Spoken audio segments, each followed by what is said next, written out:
Hey guys, welcome to Virtual Realms. A couple of episodes back, we featured Desolation flying the N1K2JA in combat in my the best of the best video. Well, he had actually sent me 2 replays featuring this airplane. And I'm going to go ahead and show this one to you, number 1, because it's an excellent replay. And number 2, because I wanted to talk just a little bit about this plane in particular and the Japanese line in general. The N1K2JA Shindenkai is, well, it's a pretty remarkable aircraft. We actually have 2 of the N1K2J series in War Thunder, and this one is a further refinement of the design. The primary difference being, other than a slight redesign of the tail section, the ability to carry a much heavier bomb load. It was, in fact, not only a fighter interceptor, but it was also a fighter bomber, and an effective one at that. Known to the Allies as simply a George, this aircraft was quite remarkable.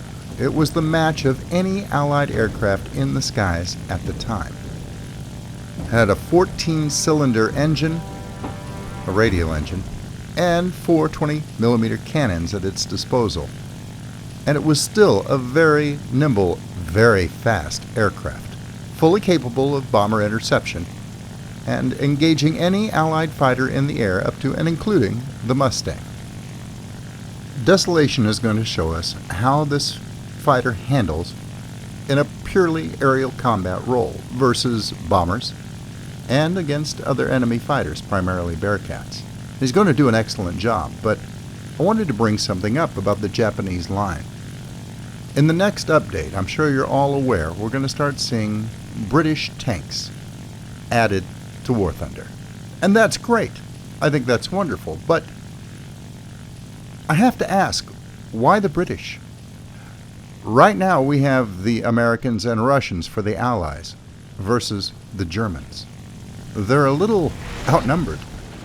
Wouldn't it have been a better idea to focus on the Japanese line and flesh it out and start introducing that into War Thunder ground forces combat? It would give us an opportunity to see aircraft like this performing the fighter-bomber role. We've already started to see that with Russian and American aircraft. You'll see, of course, Thunderbolts doing the ground attack role in ground forces combat. And you're starting to see Mustangs employed in that capacity as well, and they do a very good job of it.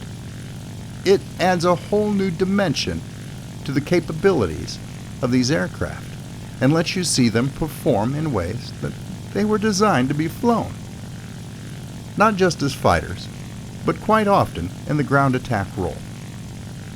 I know that Gaijin has always struggled to flesh out the Japanese line of aircraft. There wasn't as large a variety of planes available to them, and when it comes to ground forces combat, the selection of tanks is very meager indeed. Yes, they may have to resort to prototype designs, but I'm okay with that, as long as they use some good judgment in how they balance the theoretical stats of these ground-based armored units. So while I am delighted and have been looking forward to the British line of tanks being added to ground forces combat, I have to admit I would have felt a lot better about it if they had taken a closer look at the Japanese instead. It just seems to make sense. Well, be that as it may, Gaijin has decided to go with the British line instead. They'll probably be developed over the course of the next year, and then, well, maybe next year, in the hopefully later stages of the eternal beta that War Thunder seems to be in, we'll actually see the Japanese line filled out, both in the air and on the ground. Let's focus on Desolation for just a moment. He's swinging in high above this B-29. B-29s put out a murderous amount of fire, and it is very easy to tackle them in the wrong way and get yourself flamed. But Desolation's doing it right. He's coming in from the top, aims for the base of a wing, tears it off, and avoids the return fire. Immediately comes in over the top of the second one, wings over it. Again, dives straight down from the top, aiming for the wings, and again rips off the wing before he can take any significant damage in return. Surgically precise. And that's exactly how the Shinden Kai should be flown. While Desolation goes in search of his next target, I'm going to pose you a question.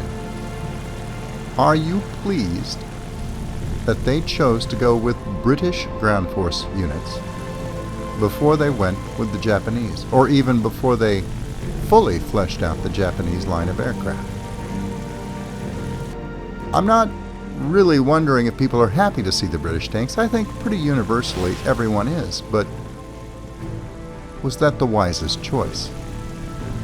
Is War Thunder too lopsided in the favor of the Allies right now? Personally, it seems that way to me, but you may feel differently.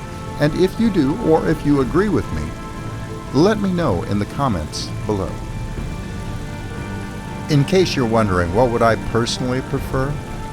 Well, I would have loved to have seen the Japanese next, then the British, and then the Italian line split off on its own, possibly reinforced with designs and prototypes from other Axis powers, but that's just me. There's a B-17 below, and Desolation is focusing in on it. There are other aircraft vectoring in on its location, but they're not really in a good position to make an attack. That J-7W is coming in almost directly from behind, and he's going to get himself flamed. The B-17 does take significant damage. The J-7W is an outstanding aircraft, but it's not been brought down by his assault. It takes Desolation to come in properly and finish the job. That leaves 3 Bearcats left in the air, somewhere over toward the coastline. There's a lot of anti-aircraft fire going up at Desolation's teammates, and it looks like they are diving to the attack. So he points the nose of his George in that direction and puts his pedal to the metal. He's going to have to put on some serious speed if he wants to get involved in the conclusion of this match. There's Ripper 6-4 down below. Desolation dives, builds up a tremendous amount of speed because, yes, this Japanese plane can dive with the best of them, and closes in. One of Desolation's teammates, Zeke, is in trouble. That Bearcat is on his tail. Desolation's going to try and save him before he gets ripped to shreds, although it's not looking good. He jockeys for position, gets above the battle, lets the Bearcat pass underneath him, rolls it over, and comes down right behind him.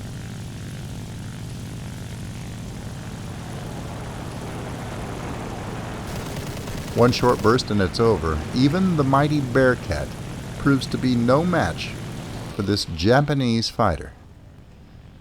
Even though these aircraft were never very numerous in the Pacific War, they created quite a name for themselves, and were a very unpleasant surprise for the Allies when they saw heavy use by the Imperial Japanese Navy. Desolation has spotted the last 2 Bearcats in the distance, flying close together under the protective umbrella of the anti-aircraft fire thrown up by the American fleet. They've just shot down one of Desolation's remaining teammates. They're playing this pretty smart, actually. They're staying close to the protective fire of their fleet and are heading in the direction of an airbase that's friendly to them as well. This is going to make taking them out extremely difficult for Desolation and the rest of his team. He builds up speed, going into a steep dive. He's going to use that speed to traverse the fringe of the fleet's anti-aircraft fire and head directly for that airbase. That's a dangerous proposition, but as Desolation closes in, looking at the lower of the 2 fighters, he changes his mind. Yogurt Naya is pulling a hard maneuver to evade one of Desolation's teammates overhead. He's basically almost stalling out his Bearcat and is having difficulty controlling his airplane. It's a tricky shot, but Desolation takes it, avoids return fire, gracefully rolls his aircraft, and continues his dive toward the second and final Bearcat. This has allowed the enemy pilot time to get to the airbase, but Desolation is not to be deterred. He is determined to get that last kill of the match. Anti-aircraft fire is going to come up thick and heavy in just a moment. He's going to have to cut directly across it to get to the last Bearcat. He builds up as much speed as possible.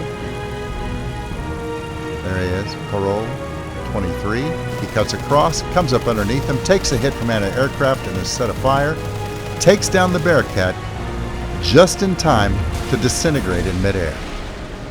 Desolation's sacrifice secures the win for his team, and I don't think he minded dying at the very end at all. Well flown, Desolation. So that's it for now. Please comment on the things we discussed in this video in the comment section below, and until I see you again, good hunting. Thanks for watching. I hope you were entertained. If you liked the video, please remember to subscribe. And if you're already a subscriber, thank you. And I'll see you next time.